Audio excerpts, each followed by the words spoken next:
메리 크리스마스. 저를 따라서 해보십시오. 예수 그리스도만이 세상의 소망입니다. 그 세상 안에 저와 여러분들이 다 들어가 있습니다. 예수 그리스도만이 나의 소망이 꼭 되실 수 있기를 축복합니다. 오늘 예수님이 탄생하신 성탄절입니다. 예수님 이 땅에 태어나실 그 당시 메시아를 아주 기다리고 고대하던 그런 사상들이 굉장히 강하게 있었던 시대였습니다. 메시아가 오신다. 왜 기다렸느냐? 메시아가 오시면 그들의 고통과 고난과 압제 가운데에서 구원해 줄 것이다. 그래서 특별히 그때는 유대인들이 그때 형편을 보면 로마의 식민지 생활을 하고 있을 때니까 메시아가 오면 여기에서 해방시켜 줄 것이다. 경제적으로 정치적으로 많은 압제를 당하고 있었기 때문에 메시아가 오시면은 어찌 보면 다윗과 같은 왕이 이 땅에 오신다. 그래서 자기들을 해방시켜주고 건져주고 모든 이 악한 그 민족들로부터 다 우리를 건져내고 또 그들을 어찌 보면 우리 대신 원수를 갚아주실 것이다. 그런 사상으로 메시아를 기다리고 있었던 그런 때였습니다. 그렇게 고대하고 기다리던 메시아가 그리스도가 태어났다. 그 소식이 예루살렘에 전해집니다. 어떤 반응이 일어났을까요? 기다리고 기다리던 메시아 그리스도가 이 땅에 오셨다. 예루살렘에 그 소식이 전해졌으면 어떤 반응이 일어나야 하겠습니까? 오늘 본문을 보면 메시아가 탄생했다. 이 소식을 들은 예루살렘에 큰 소동이 벌어졌습니다. 예루살렘에 메시아가 탄생했다. 그 소식이 전해진 그 이후로 소동이 일어났던 이유를 보면 그 소동하는 그 이유가 우리를 더 예수 그리스도가 탄생한 것보다 우리를 더 놀라게 만들고 있습니다. 이스라엘 백성들, 이스라엘 안에 이 예루살렘 안에서 이런 소동이 왜 일어났는가 그 이유를 보면 우리는 더 깜짝 놀랄 수밖에 없습니다. 오늘 특별히 1절, 2절에서는 예루살렘에 전해진 소식이 기록되어져 있지요. 예수 그리스도 메시아가 탄생했다. 소식이 전해졌습니다. 이 메시아 탄생 소식은 이 예루살렘 내부로부터 전해진 것이 아니었습니다. 외부 바깥에서부터 예루살렘에 메시아가 탄생했다는 소식을 전해 듣습니다. 예루살렘이 아닌 유대 땅에서부터 메시아가 그리스도가 탄생했다. 그러면 이 탄생한 집에서부터 시작해서 소문이 퍼져나가야 되는 게 상식에 맞지 않겠습니까? 그런데 예수 그리스도가 태어난 그곳은요, 깜깜한 밤중입니다. 몰라요. 탄생한 거기는 잠잠한데 전혀 생각하지도 못했던 외부에서 메시아가 탄생했다. 그 소식이 전해집니다. 예루살렘에 메시아 탄생 소식을 전한 사람은 그 당시 유대인들이 아니었습니다. 멀리 이방에서 동방으로부터 온 박사들, 그렇게 오늘 본문에 기록해 놓고 있죠. 동방 박사, 우리가 흔히 그렇게 말을 합니다. 저 동방에서 온 박사들 어디서 왔는가? 이 학자들은 대체적으로 저 동방이 어딜까? 바벨론에서 왔다. 그렇게 얘기를 합니다. 바벨론에 살던 박사들이 이 예루살렘으로 와서 메시아의 탄생 소식을 전하고 있습니다. 그래서 이 동방 박사들이 와서 엄청난 소식을 선포하는데 2절의 말씀을 보면 유대인의 왕으로 나신 이가 어디에 있느냐? 유대인의 왕으로 나신 이가 어디 있느냐? 여러분, 우리가 교회 안에서 메시아, 그리스도 이 말을 많이 자주 듣습니다. 그래서 메시아는 뭐고 그리스도는 뭔가 헷갈릴 수 있는데 쉽게 말씀을 드리면 같은 단어를 히브리 발음을 하면 메시아고 헬라어식 발음을 하면 그리스도입니다. 그래서 늘 우리는 메시아, 그리스도 같은 뜻의 단어를 히브리 구약에서는 메시아로 그렇게 기록하고 신약에 와서 헬라어로 번역되었으니까 그리스도 그렇게 합니다. 그런데 오늘 본문에서는 유대인의 왕으로 나신 이가 어디에 있느냐 이렇게 묻고 있죠. 이방 사람들이 예수를 향해서 유대인의 왕이라 부르고 있는 것은 그 당시 메시아를 부르는 어찌 보면 별칭, 별명이었습니다.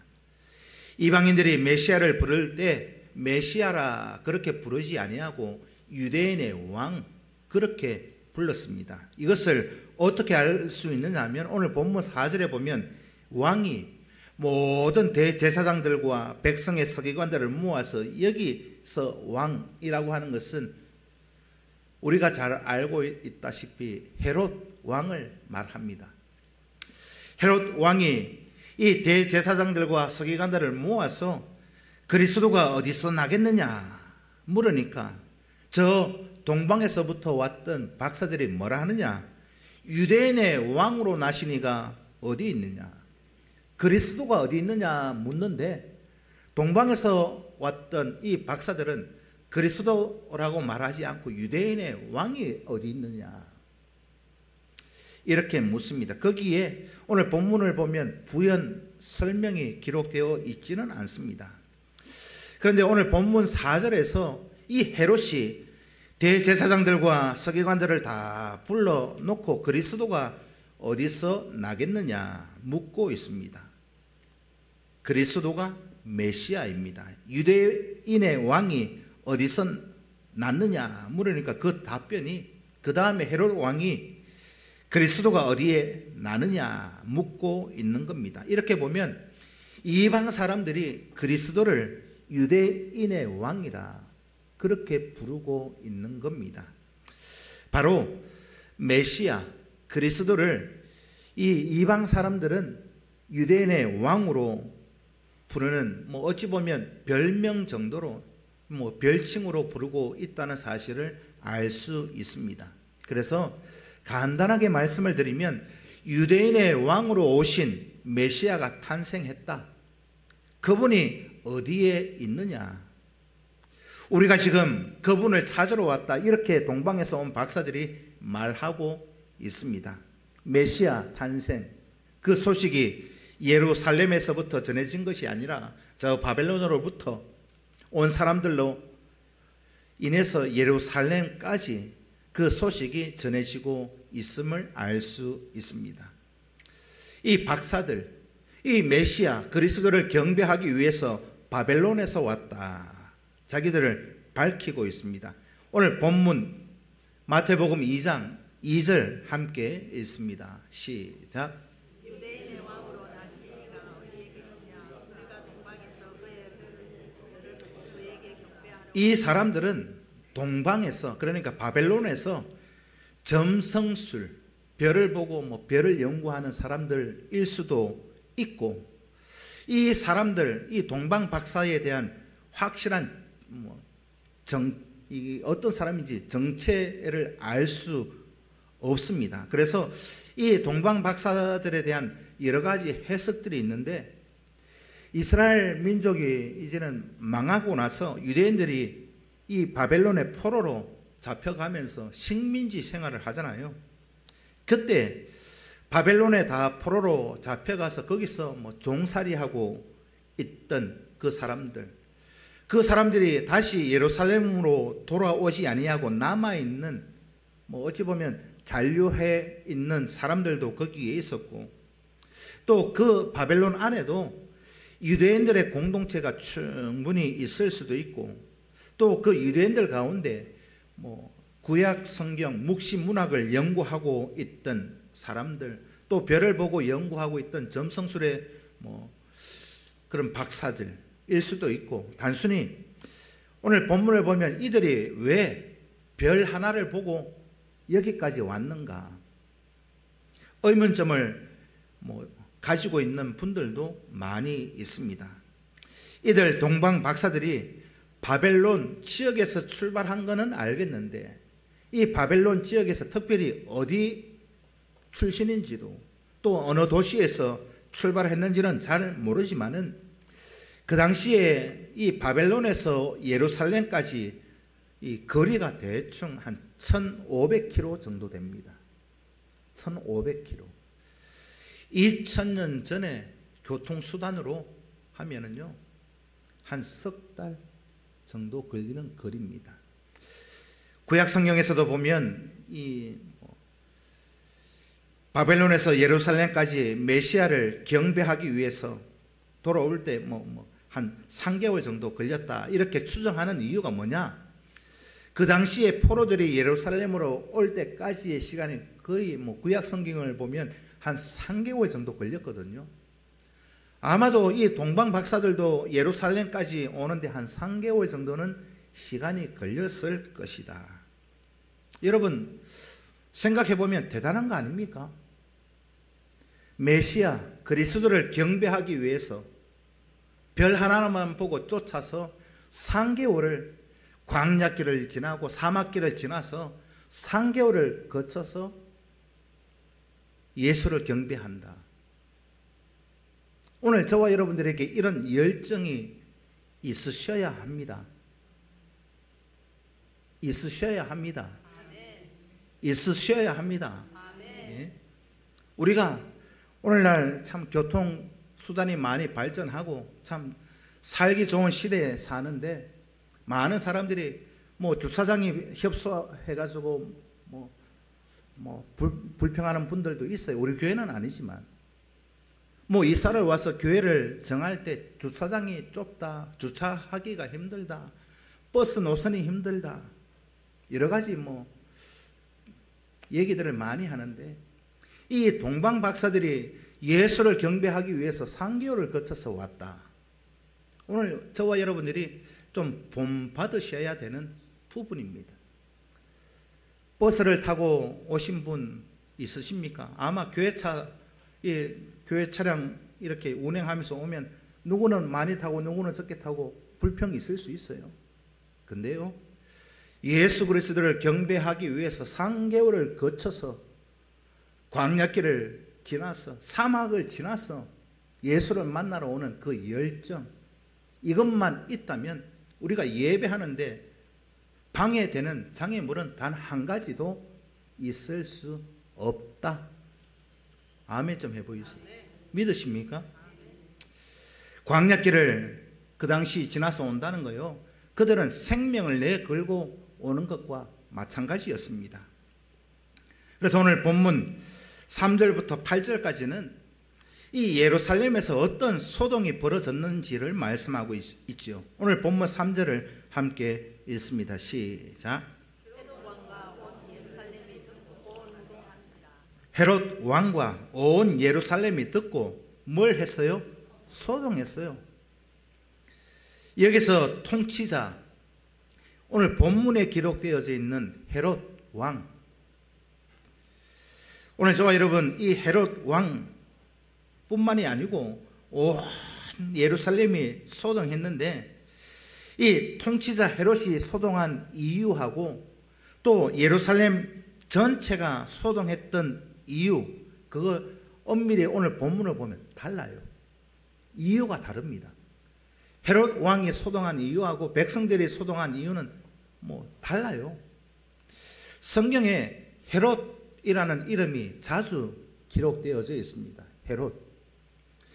오늘 본문에 기록되어져 있는 헤롯, 그리고 예수님이 공생의 사역을 하시고 십자가에 달리실 때 그 당시의 왕이 누구냐? 누구예요? 헤롯입니다. 그런데 우리가 잘 모르시는 게, 헷갈려 하시는 게 뭐냐?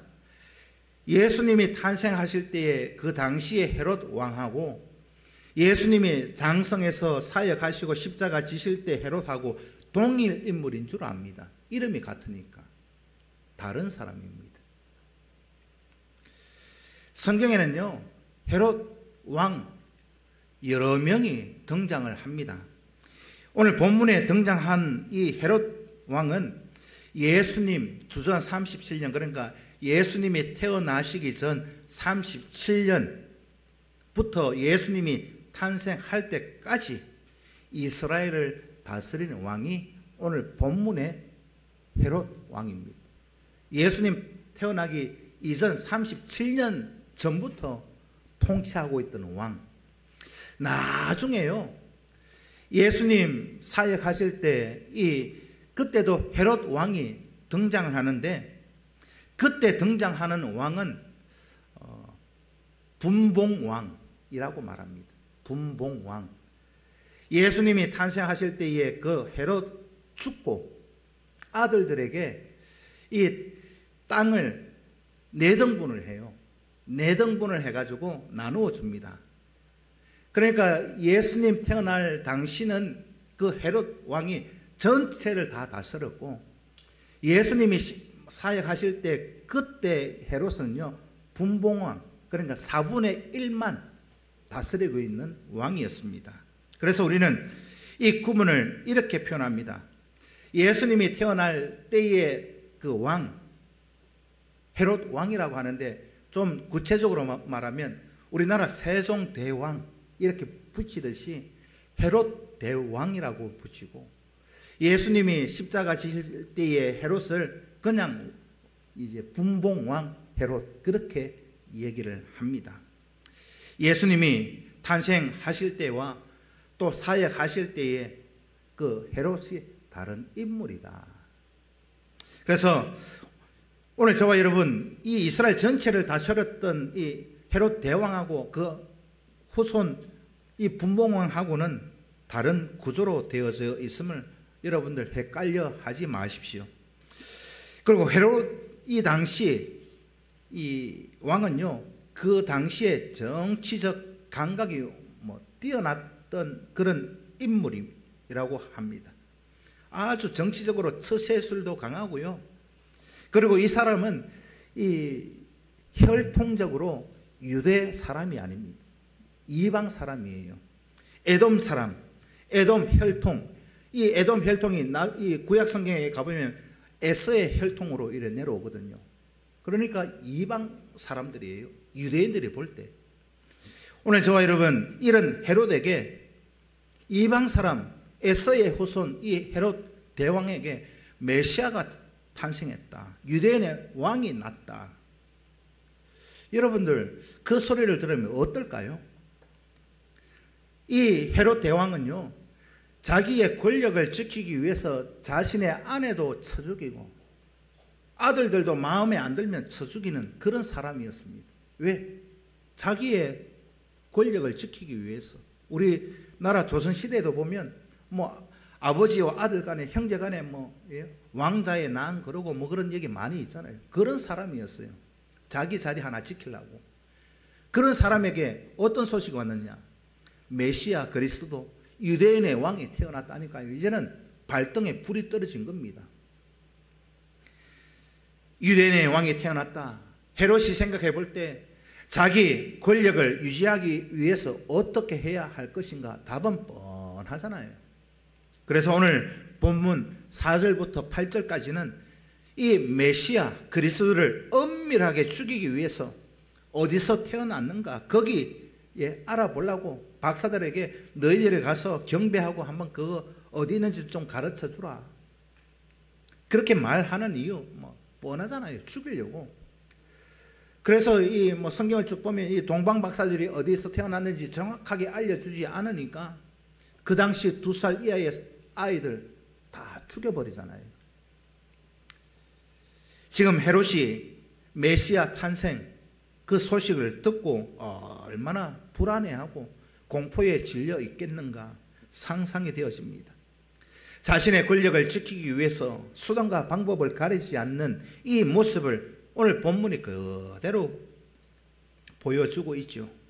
이것이 헤롯이 예수님의 탄생 소식을 듣고 소동한 이유였습니다. 그리고 그 다음에 보면 이 헤롯 왕도 소동했고 예루살렘도 전체가 소동했다 하죠. 그러면 이 헤롯은 자기의 자리를 지키기 위해서 소동했는데 예루살렘은 왜 소동했을까요? 왜 메시아 탄생 소식에 소동하느냐? 고대하고 기다리던 예수가 탄생했으니까 기뻐하고 환영해야 하는데 이래야 되는 게 맞지 않겠습니까? 그 당시 예루살렘은요, 어찌 보면 유대 지역의 정치, 경제, 종교, 기득권층이 다 모여 있는 곳이었습니다. 흔히 하는 말로 내가 제일 잘 나가 하는 사람들이 다 모여 있는 곳이 예루살렘이었습니다. 이들은 로마 권력에 결탁해서 자기들의 기득권을 유지하기 바빴던 그런 사람들. 그런데 예수의 탄생, 메시아의 탄생이 그들에게도 대단히 불안한 요소였을 것입니다. 왜냐하면 유대인의 왕이 났다 하니까 자신들이 이제 왕이 바뀌면 안 돼요. 왜? 지금 로마 식민지 바벨론 지금 헤롯한테 온갖 것을 다 비비며 살던 사람이 우리나라로 따지면 정권이 바뀌면요 큰일 날 사람들 있잖아요. 예루살렘이 소동한 이유가 여기에 있습니다. 정치 권력이든 종교 권력이든 뭐든 간에 예루살렘 안에 들어가 있던 이 모든 기득권층들은 메시아 탄생이 결코 반가운 소식은 아니었습니다. 늘 그들은 얘기했어요. 기다린다, 사모한다. 누구를요? 메시아를. 근데 정작 메시아가 탄생했다, 유대인의 왕이 났다 하니까요 자기 밥그릇 챙기기 바빴습니다. 대제사장 그리고 서기관들은 이 성경을 통해서 메시아 탄생이 어디서 나는지 알았습니다. 그러니까 헤롯이 물으니까 여기에서 탄생합니다. 박사들에게 가르쳐 주었지만은 전혀 정확하지도 않았을 뿐더러 그들도 행동하지 않습니다. 오늘 저와 여러분 정말로 예수 탄생을 고대하고 메시아 탄생을 기대하고 살아가고 있다면 아마도 이 상식선에서 생각해 보면은요, 이 동방 박사들 멀리서 온 사람들이 경배하기 이전에 그 소문이 들려지면 예루살렘 안에 살고 있던 사람들이 먼저 찾아 나서는 것이 당연한 거 아니겠습니까? 근데요, 성경을 보면 그 사람들은 아무 행동하지 않습니다. 그들은 꼼짝도 하지 않습니다. 간단히 말씀을 드리면 마태복음에서 메시아 탄생을 전할 때 그 소식이 전해져 왔을 때의 이 예루살렘의 분위기는 결코 예수님을 맞이할 수 없는, 환영하지 않는 그런 분위기였다. 그렇게 보시면 맞습니다. 오히려 예수를 죽이려고 하는 세력이 예루살렘 안에 있는 세력들이었습니다. 당장에 자기들 손에 볼 것, 그게 계산이 빠르니까. 그들에게는 메시아보다가, 예수보다가 자기들의 기득권을 유지하는 것이 훨씬 더 바빴던, 그리고 중요하게 생각했던 사람들이었습니다. 이것을 보면서 죄로 인해서 타락한 그 본성을 가진 사람들, 진리보다가 자기 이익이 먼저입니다. 이 말을 다르게 표현을 하면 많은 사람들이 개혁 이런 말을 많이 하죠. 야, 어느 부분 개혁되어져야 된다, 이거 개혁해야 된다, 바꿔야 된다 하는데요, 이 개혁의 진리는 중요하지 않습니다. 사람들에게. 뭐가 중요하느냐? 이 계획을 통해서 나에게 이득이 되느냐, 나에게 손해가 되어지느냐, 그걸 먼저 계산합니다. 진리, 그거요, 별로 생각하지 않습니다. 자기 이기적인 욕심이 앞서고 있는 예루살렘, 그래서 소동하고 있더라는 것이요. 따라서 예루살렘 그 안에 기득권층들이 소동한 이유는 그들에게는 기쁨이 아니었습니다. 메시아 탄생이 정말 고대하던 소식이 아니었습니다. 불안과 두려움의 소식, 이걸 보면서 타락한 세상은 메시아가 탄생하는 그 순간에도 자신의 이익을, 자신의 욕심을 먼저 계산하고 있는 것, 그런 걸 보면서 예수 그리스도가 다시 오실 그 재림의 때까지 아마 이 분위기는 바뀌지 않을 것 같습니다. 우리가 성령으로 거듭나지 않는 한, 내가 성령으로 다시 재창조되지 않는 한, 변화받지 않는 한, 우리는 어쩔 수 없이 나의 욕심이 진리보다가, 정의보다가 앞설 수밖에 없구나. 오늘 저와 여러분, 예수 그리스도가 우리의 소망이라면 우리의 소망 되시는 예수 한 분만으로 만족해 하실 수 있기를 축복합니다. 꼭 그렇게 하십시오. 예수 믿는 이유와 목적, 무엇이 진리인가? 예수 믿고 믿음 생활하는 게 나에게 유익인가? 그거 먼저 계산되지 마시고, 정말 예수 그리스도가 왜 나에게 필요한가? 그 목적, 예수 그리스도가 나에게 왜 진리가 되시는가? 그걸 먼저 생각하며 믿음 지켜 가실 수 있기를 축복합니다. 9절부터 12절까지는 정반대의 사람들이 기록되어져 있습니다. 경배한 사람들, 동방에서 온 박사들이 메시아를 경배하는 모습을 기록해 놓고 있습니다. 박사들, 이들은요, 아기 예수께 그들이 할 수 있는 최고의 예물을 드렸다, 그렇게 말씀하고 있습니다. 오늘 본문을 보면 금, 유향, 몰약을, 이 세 가지를 드렸는데, 그 당시, 오늘날도 그렇지만요, 그 당시는 더더욱 그러했을 겁니다.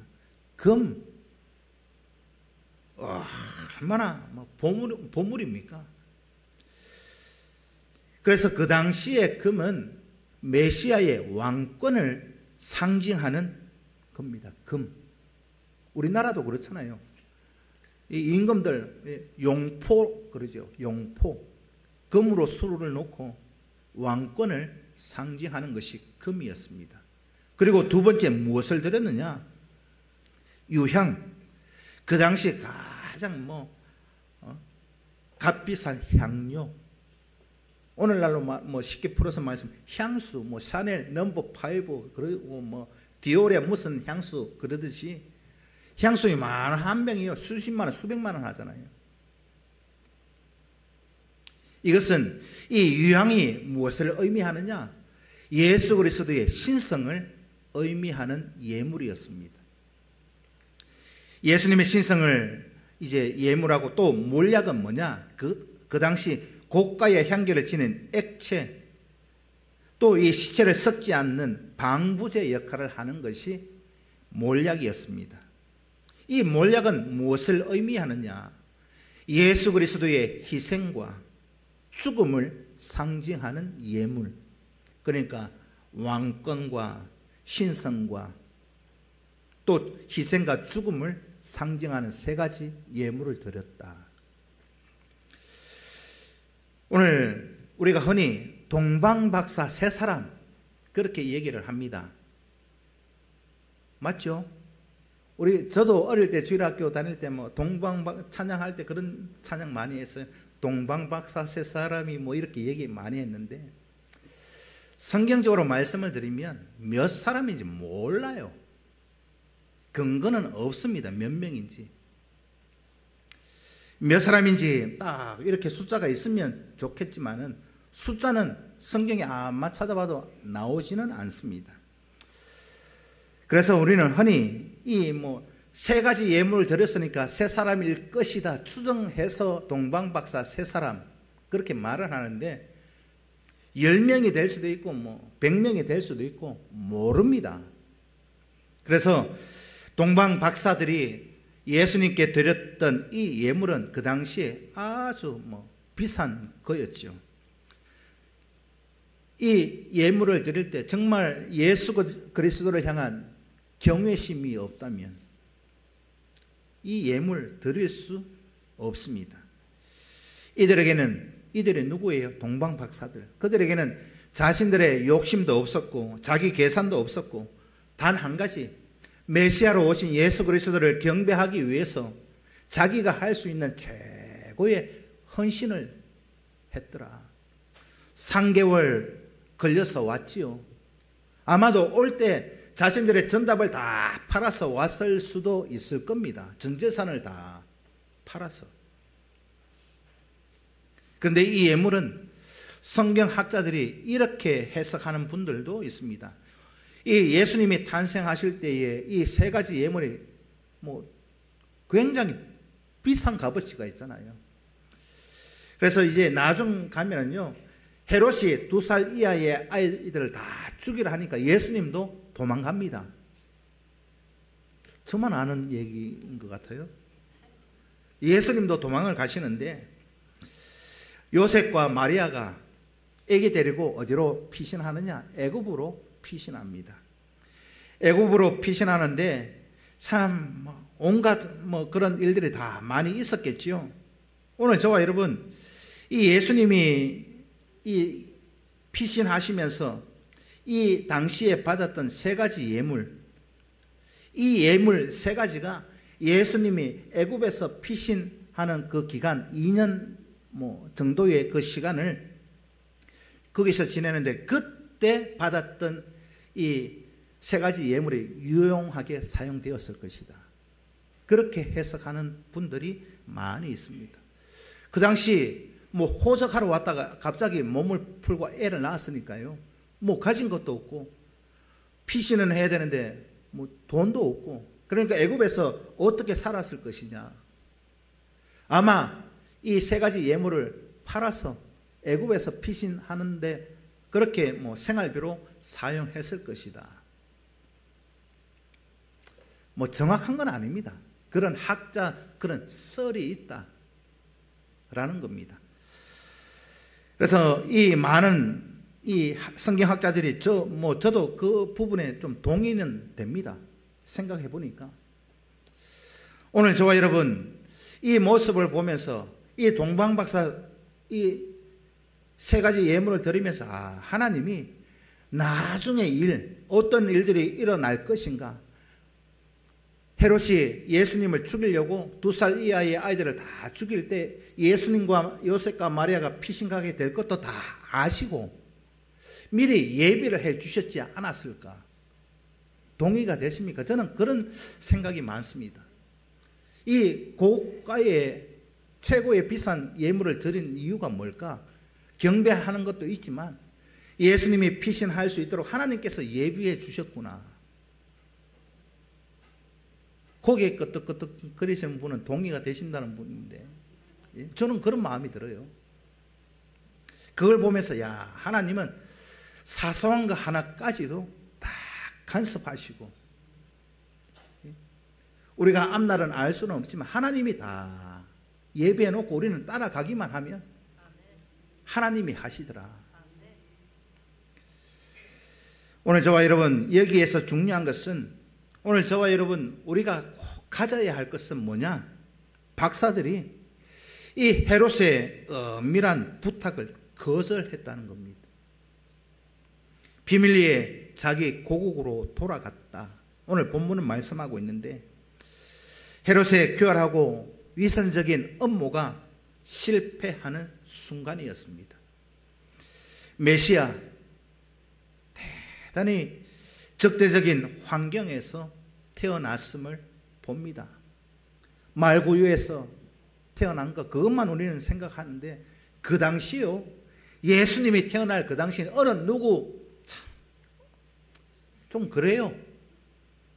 분위기를 상상해 보면 반기는 분위기는 아니었다. 오늘 본문에서 강조하고 있는 것이 그겁니다.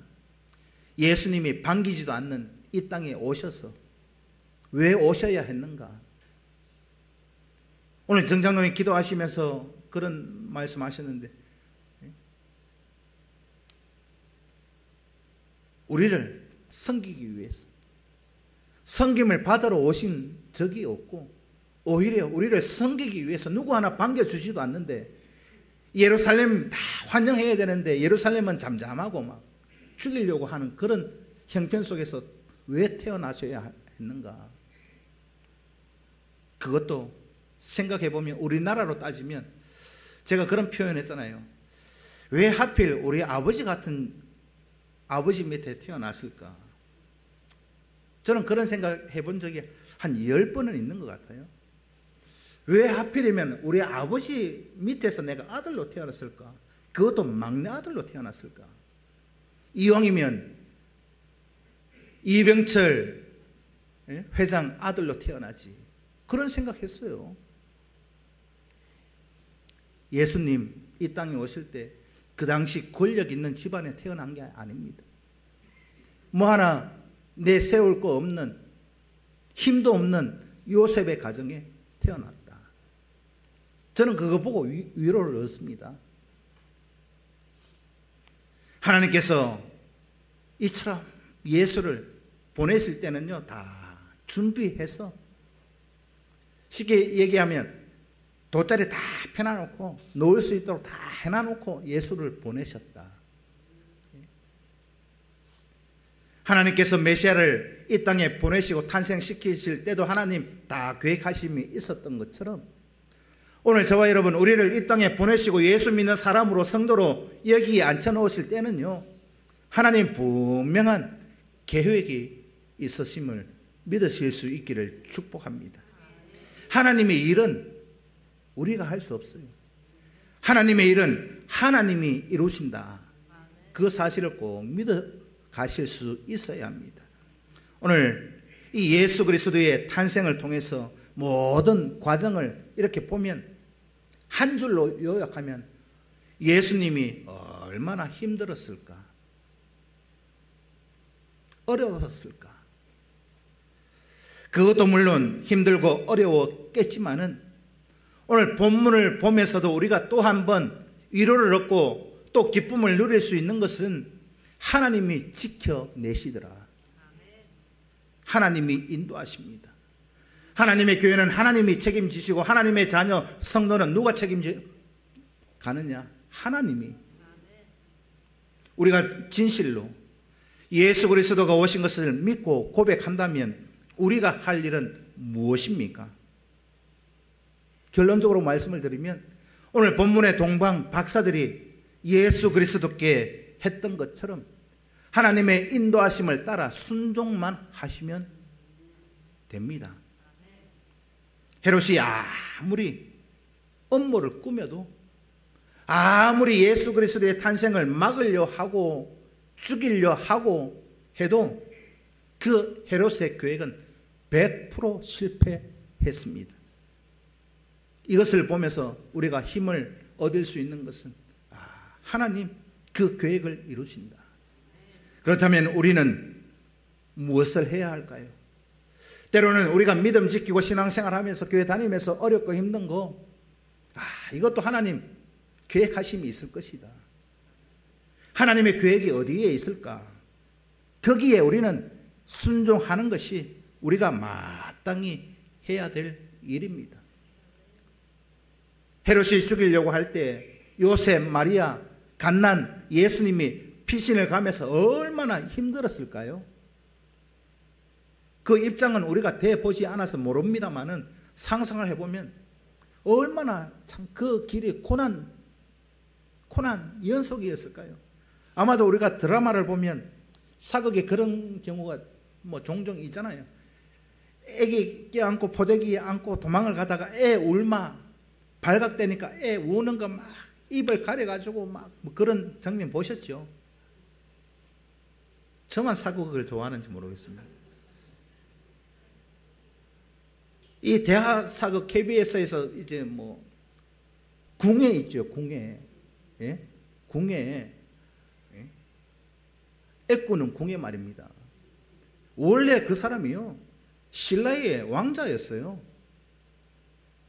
신라 나라의 왕자로 태어났는데 도망가면서 뭐 유모가 던졌는데 그 뭐 받고 하는 과정에서 유모 손가락이 궁에 눈을 찔러가지고 한쪽 눈이 실명됐다. 뭐 그렇게 상사기 그래 나와요. 그런 장면들이 있잖아요. 이 요셉과 마리아, 어린 아이가 있다는 걸 들키면 몰살 당할 텐데 그 어린 애, 뭐 천지도 모르고 막 울어제끼는 애, 그 어떻게 감당할 수 있겠어요? 얼마나 힘들었을까? 그러나 오늘 본문을 통해서 우리가 또 깨닫는 것은 하나님 다 예비해 주시고 계획해 주신다, 인도해 주신다. 그것도 힘들고 뭐 어렵겠지만은, 근데요, 저도 당장 뭐 어려움을 당하고 뭐 그러면 당하는 사람은 힘든 건 사실입니다. 근데 힘들고 어려울 때 말씀대로 살고 하나님의 인도하심을 기다리고 인내하는 거 말처럼 쉽지는 않은 것 저도 압니다. 저도 해보니까 어려워요. 쉽지 않습니다. 근데 중요한 것은 우리가 늘 성령의 인도하심을 받지 않으면 우리가 이렇게 하기가 어렵다. 다르게 표현하면 우리가 기도하지 않고 성령의 인도하심을 받지 않으면 이렇게 동방박사들처럼 순종하기가 쉽지 않다. 그래서 기도하고 성령의 충만함을 받아야 되는 이유가 여기에 있습니다. 정말 우리가 성령의 인도하심을 받아야 되는 이유를 꼭 여러분들 마음속에 새기시고, 오늘 본문에 나오는 이 동방박사들이 최고의 헌신과 예물을 드렸던 것처럼, 아기 예수께 경배했던 것처럼 죄와 죽음과 지옥에서 우리를 건져주신 예수 일이라면, 주를 위한 일이라고 한다면, 교회를 위한 일이라고 한다면 나의 시간도 재물도 수고도 아낌없이 드릴 수 있는 우리 성도들 꼭 되실 수 있기를 축복합니다. 나의 욕심이 아니라 나의 내 편에서 생각하는 그런 계산기 두들기는 것이 아니라 주의 영광을 위해서 살아갈 수 있는 우리 교회 되실 수 있기를 축복합니다. 오늘 복된 기쁨의 소식을 전해준 이 성탄절을 맞이해서 우리가 올바른 자세가 되어 있으셔야 합니다. 그래서 이 바른 자세가 뭔가? 사도 바울은 이렇게 고백합니다.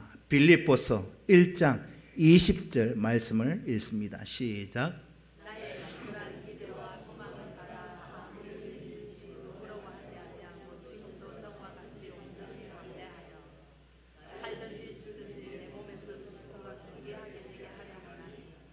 이 사도 바울의 고백이 저와 여러분들 오늘 성탄절을 맞이한 우리의 고백이 꼭 되실 수 있기를 축복합니다.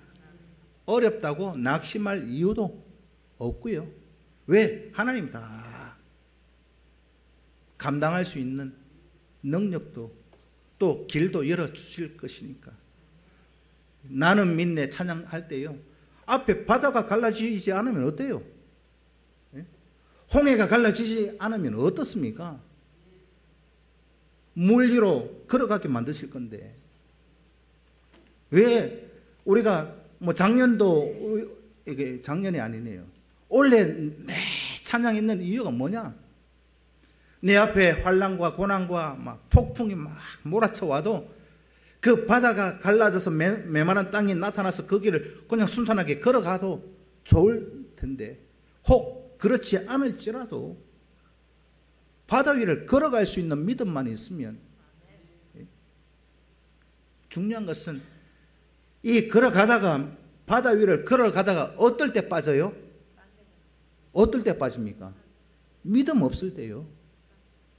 이러다가 죽겠다 싶을 때 걸어가다가도 빠집니다.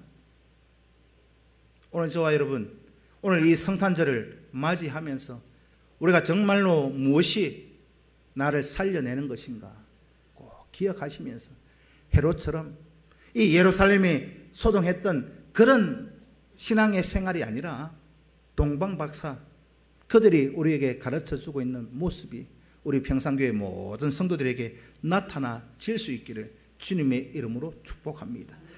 기도드리겠습니다. 살아계신 아버지 하나님, 오늘 성탄절을 맞이해서 우리 성도들의 모든 진실된 고백이 예수를 향하게 하시고 하나님을 향하게 하시고, 또한 이 땅에 믿음 지키며 살아갈 때 때로는 고난과 고통과 환난이 있을지라도 믿음 안에서 승리에 갈 수 있는 그런 우리 성도들 되게 하여 주옵소서. 예수 그리스도의 이름으로 기도하옵나이다. 아멘. 다 기립하시겠습니다.